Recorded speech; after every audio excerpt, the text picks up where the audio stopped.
Assalamualaikum warahmatullahi wabarakatuh. Nama saya Malika Ayumi, NIM E20193147. Di sini saya akan menanggapi tentang video matkul ekonomi makro dari dosen Abdul Wadud Nafis, yaitu tentang pengertian ekonomi makro. Sebelum kita memasuki ekonomi makro, kita harus lebih tahu dulu arti ekonomi, yaitu berasal dari kata Yunani yang artinya oikos yang berarti rumah dan nomos artinya peraturan atau tatanan hukum. Jika digabungkan, oikos nomos adalah ekonomi, yaitu pengolahan manajemen rumah tangga seperti halnya administrasi.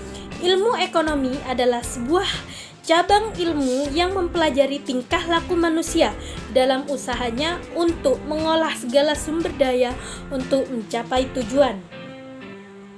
Nah, tujuan ekonomi yang pertama adalah menjaga stabilitas ekonomi.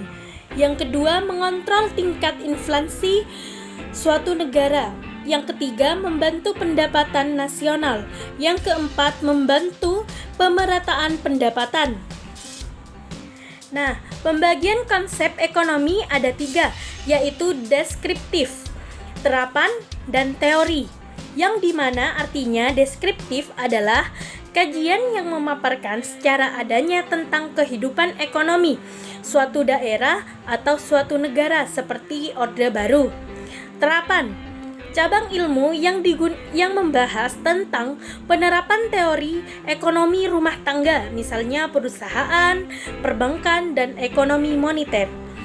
Teori, ilmu yang membahas gejala yang timbul akibat perbuatan manusia dalam usahanya meningkatkan kesejahteraan rakyat.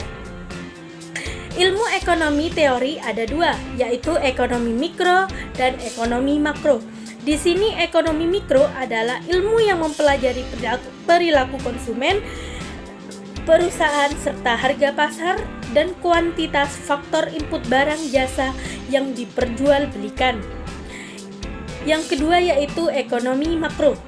Studi tentang ekonomi secara keseluruhan yang menjelaskan perubahan ekonomi yang mempengaruhi perusahaan atau pasar.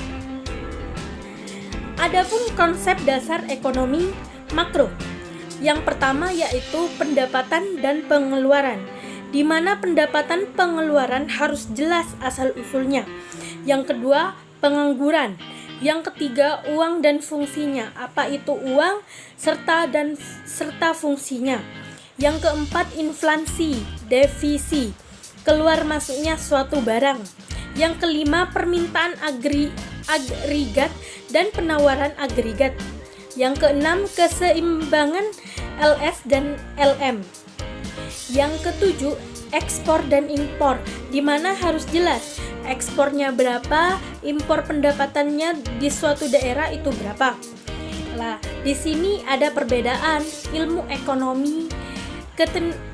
ekonomi mikro dan makro secara ketenaga kerjaan, konsumsi, produksi, dan harga. Mikro, kebutuhan tenaga satu perusahaan menurut ketenaga kerjaan. Yang makro, kebutuhan tenaga kerja secara keseluruhan. Dan secara konsumsi yaitu konsumsi individu. Dan yang makro itu secara keseluruhan atau negara. Produksi, jumlah produksi suatu perusahaan dan jumlah produksi makro sebuah perusahaan, jumlah produksi yang nasional. Yang dimana harga mikro, harga setiap barang dan jasa, dan harga makro, harga secara keseluruhan. Sekian dari tanggapan saya, kurang lebihnya mohon maaf. Wassalamualaikum warahmatullahi wabarakatuh.